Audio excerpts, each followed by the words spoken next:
Если говорить, например, опять же, той же самой цитаты из Корана, мы, говорит Господь миров, тебя, обращаясь к пророку Мухаммаду, не спаслали для миров в качестве божественной милости.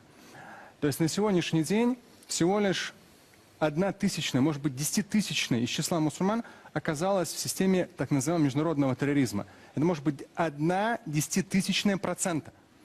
Но эту тему, исламский терроризм, эти ребята, сколько им было, 18-20 лет? Они, кстати, родились во Франции или нет? Французы они. Они французы. Родились во Франции. То есть здесь очень важный нюанс, который никто не учитывает. Постоянно обобщают. Мусульмане, мусульмане, мусульмане. Это очень маленький процент, раз. Во-вторых, в большинстве случаев пополняют ряды террористических различного рода группировок, которые, опять же, очень хорошо финансируются, в первую очередь, все-таки Западом, в своих интересах экономических, политических, пополняют молодые. И их ни в мечетях, ни в семьях никогда этому не учили. Посмотрите, 14 с лишним веков ислама.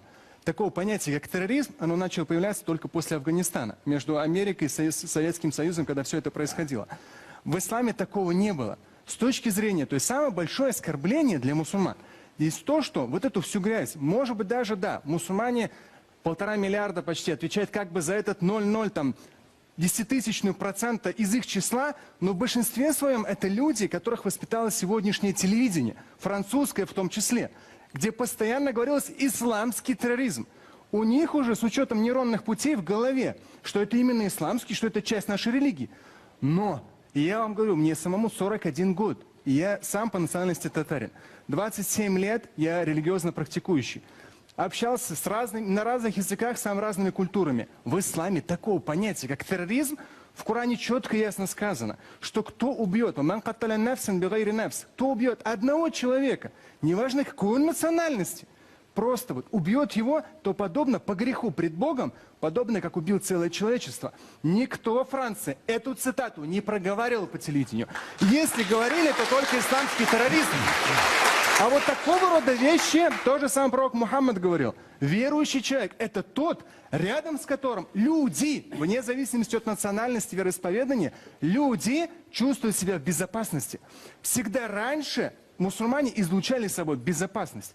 На сегодняшний день мы поедаем результаты, пожинаем результаты, плоды именно и европейского свободного слова и так далее, когда всех мусульман обливали грязью и говорили «исламский терроризм». Вроде как Россия, слава богу, Европа нет еще, отстает. Россия начала разделять последние 3 года. Вот это преступление, а вот это религия. С точки зрения, опять же, подчеркну последнее, религии, то же самое аят в Коране. Больше чем уверен, что во Франции ни разу нигде это не цитировали, чтобы воспитывать своих мусульманских французов. В Коране четко сказано, друг другу помогаете. Бир – это любое благо, благостное деяние. Помогайте друг другу в благостных деяниях и в проявлении набожности пред Богом. Набожность – это трепет, это ты когда поступаешь правильно и хорошо. И вы хорошо сказали, справедливо. Но справедливо не с точки зрения преступлений, а с точки зрения благочестия.